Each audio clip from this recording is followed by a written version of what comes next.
Telugu PMC ప్రేక్షకులకు స్వాగతం. Hi friends, మీరు గనక ఇప్పుడే మా ఛానల్కు వచ్చినట్లయితే మా ఛానల్ని సబ్స్క్రైబ్ చేసుకోండి. సబ్స్క్రైబ్ చేయడంతో పాటు పక్కనే ఉన్న బెల్ ఐకాన్ని క్లిక్ చేయండి. జీ తెలుగులో ప్రసారమవుతున్న సూపర్ హిట్ సీరియల్ పడమటి సంధ్యారాగం. చక్కటి కుటుంబ కథ సీరియల్గా ఈ సీరియల్ బుల్లితెర అభిమానులను బాగా అలరిస్తుంది. ఈ సీరియల్లో హీరోలుగా శ్రీను క్యారెక్టర్లో పృథ్వీరాజ్, శౌర్య క్యారెక్టర్లో మనోజ్ నటిస్తుండగా, హీరోయిన్స్గా ఆద్య క్యారెక్టర్లో ప్రీతి శర్మ, రామలక్ష్మి క్యారెక్టర్లో సౌందర్యరెడ్డి నటిస్తున్నారు. రఘురామ్ క్యారెక్టర్లో సాయి కిరణ్ నటిస్తున్నారు.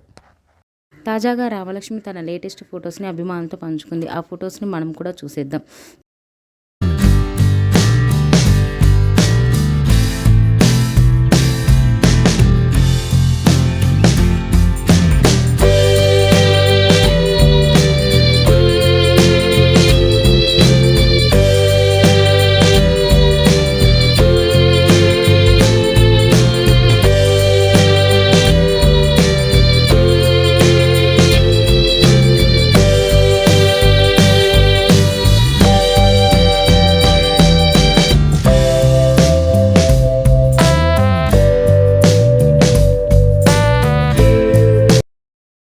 ఈ వీడియో మీకు నచ్చినట్లయితే లైక్ చేసి మరిన్ని టాలీవుడ్ లేటెస్ట్ అప్డేట్స్ మిస్ అవ్వకుండా చూడాలంటే తెలుగు పిఎంసి ఛానల్ను సబ్స్క్రైబ్ చేసుకొని పక్కనే ఉన్న బెల్ ఐకాన్ని క్లిక్ చేయండి.